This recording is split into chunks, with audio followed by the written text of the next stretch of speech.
Hi guys, my name is Sarah. I'm a sleepwalker. If you don't know much about sleepwalking, you will after hearing my story. Anyone can be a sleepwalker, but it's most common among children and teens. We found out that I was a sleepwalker when I was 8 years old. One night, I walked into my parents' room and woke up my mom by shaking her. Just as she was trying to figure out what was happening, I slapped her really hard. I left the room before my mom could calm down. When I was leaving, I was saying things like, "Give it to me, it's mine, it's mine." Obviously, my parents got up right away and followed me. At first, they checked my room. When they saw I wasn't there, they started looking around the house, but they couldn't find me, so they got a little worried. Guess where they finally found me? In the bathtub. The first few times they entered the bathroom, they didn't see me because I closed the shower curtain after laying down in the tub. When my dad finally pulled the curtain open, he saw me in the tub sleeping.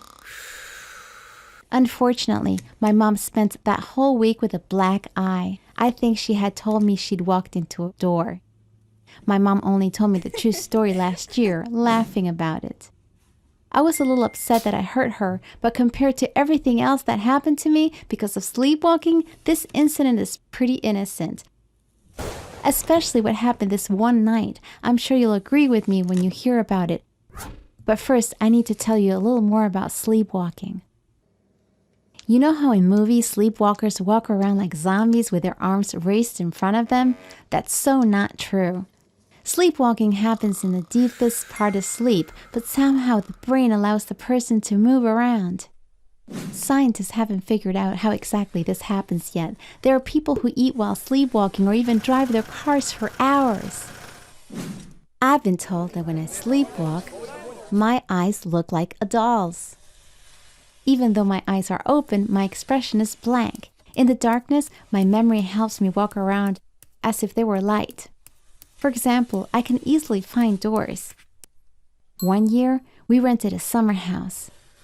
On our first night there, I sleepwalked. At home, the door in my room is to the left of my bed, but in the summer house, it was on the right. I didn't know the house well yet, so I went to the left. My parents woke up to the sound of scratching coming from my room and ran over there. I was scratching the wall trying to find the door, and my nails were making a loud noise.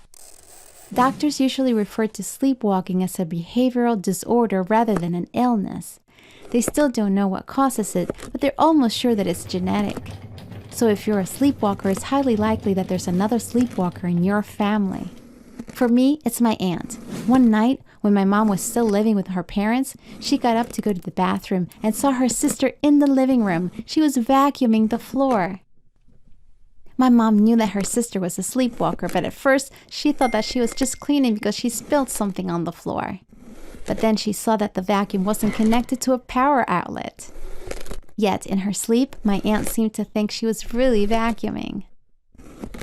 Let me tell you another story about my aunt. One night, she thought her pillow was her baby daughter. She panicked, turning the pillow over and over. Her husband woke up and watched her for a while. He asked, "Honey, what are you doing?" She cried, "Where is her head? Help me. I can't find her head." Another thing I want to tell you about is waking up sleepwalkers. A lot of people think that if you wake up a sleepwalker, they'll go into a shock and die. Yes, people actually believe this. I don't know who made this up, but it's definitely an urban legend. As someone who has been researching sleepwalkers for a long time, I haven't heard of a single person dying because they were woken up. However, it is true that if you wake up a sleepwalker, they will get confused and might even become aggressive. That's why it's not recommended to do that. Instead, it's best to carefully lead them to their bed and help them slowly lay down. My parents know this, so they never wake me. But I did wake myself up once. Let me tell you about that real quick. My mom has been making yogurt at home for years. One night, I started sleepwalking and went straight to the kitchen. I took the pot with the yogurt from the counter and put it on the floor. Then I opened the lid and stepped inside. I have no idea why I did this. That's the only good thing about being a sleepwalker. Nobody judges you for what you do because you do it unconsciously. That night, after I was done with whatever I was doing with the yogurt, I decided to go back to bed. But since my feet were covered in yogurt, I slipped and fell. And that's when I woke up. When I opened my eyes in pain, I saw the pot with the yogurt right next to me. Thankfully, I didn't hit my head. My feet felt wet, so I touched them and realized I had yogurt up to my ankles. My shock lasted a good 15 to 20 seconds. But I'm still alive and well, as you can see, even though I woke up with a big shock. I think now you have a pretty good understanding of sleepwalking. Finally, I can tell you about the most dangerous and silliest and the funniest story that happened to me because of sleepwalking. Let me start by saying that all I have in my room right now are 2 beds. One for me and one for my mom. Because she now sleeps in my room. We had to remove everything else and added a special lock to the window. We also lock the door before I go to sleep, and my mom keeps the key. Why do you think my parents had to take such drastic measures? Why did they become so alarmed recently, even though I've been a sleepwalker for years?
You'll understand when I tell you about what happened 2.5 months ago. I forgot to mention one thing. Sleepwalkers don't sleepwalk every night. There are some findings about what triggers sleepwalking, but it varies depending on the person. My reason for sleepwalking is usually stress. For example, if we move to a new apartment, or if my parents had a fight, or if I have an important exam the next day, I definitely sleepwalk. The story I'm about to tell you happened on a much more stressful day. My dad was unfairly fired from the company where he'd been working for 13 years. For the first time ever, I saw him crying. He was having trouble accepting what had happened. It made me really sad to see him that way. I couldn't sleep for a long time after I went to bed. I cried for hours before finally passing out. When I woke up, I was in a different house in bed with a paralyzed 80-year-old woman. I can't even begin to tell you how scared I was. When I opened my eyes, she was the first thing I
saw, she was looking at me with her blue eyes wide open.